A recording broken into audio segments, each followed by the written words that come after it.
And in the first episode, we looked at crushing our goals. changing our behavior costs energy. We need to do something new or different. And often we also need to stop doing something. New desired behavior will require focus, dedication, and energy until it becomes a habit. But what is a habit exactly? And how long does it take for behavior to become a habit?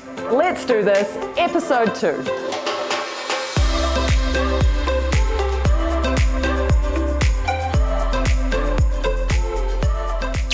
Habits are a form of automated behavior patterns. These behavior patterns consist of 3 characteristics. 1, they require very little brain power to perform. 2, they raise very little to no emotion. 3, they're not being noticed. An example here could be brushing your teeth. You don't have to think about brushing your teeth, and you don't have to focus. Time passes by easily.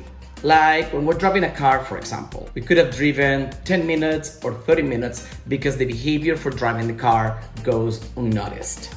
The second point is also interesting. If we deviate from a habit, it often leads to stress. Every day we make hundreds of decisions, and all of these decisions add to mental fatigue and decision fatigue. Habits are automated, so they reduce this fatigue and therefore minimize stress. Turning that desired behavior into a habit is really beneficial. But how long does it actually take to form a habit? Does it take 21 days, as we often so hear about? Let's do some myth busting here. No, that's a myth. It does not take 21 days to cement a habit or a goal. Actually, that came from Dr. Maxwell Maltz, who was working with patients after having an amputation. It takes them 21 days to work with their prosthetic. So that's really where that 21-day myth came from. There have been some research studies out there, however, about creating habits. In 2010, Lally and others worked with 96 participants to establish a habit. The participants were also asked to log their information from the day before, and they had to say whether or not they did the behavior automatically or if they were prompted by a cue.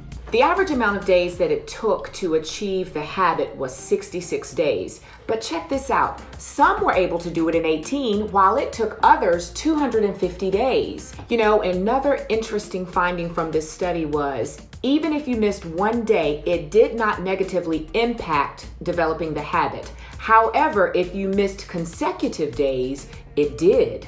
Here are some key takeaways. The time it takes to develop a habit is different for each person. And the last thing to remember, take your time. One day missing doesn't necessarily mean that you're not going to develop the habit. The goal here is to keep moving forward.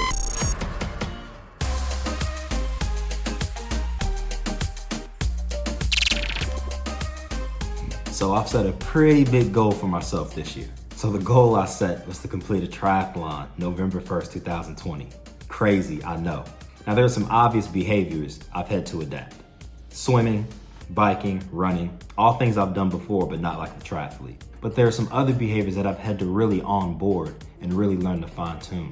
And that's more so around my mental state, my mindfulness. So what that looks like for me is 5 minutes before I swim, 5 minutes before I bike, before I run, I take that time to just clear my mind.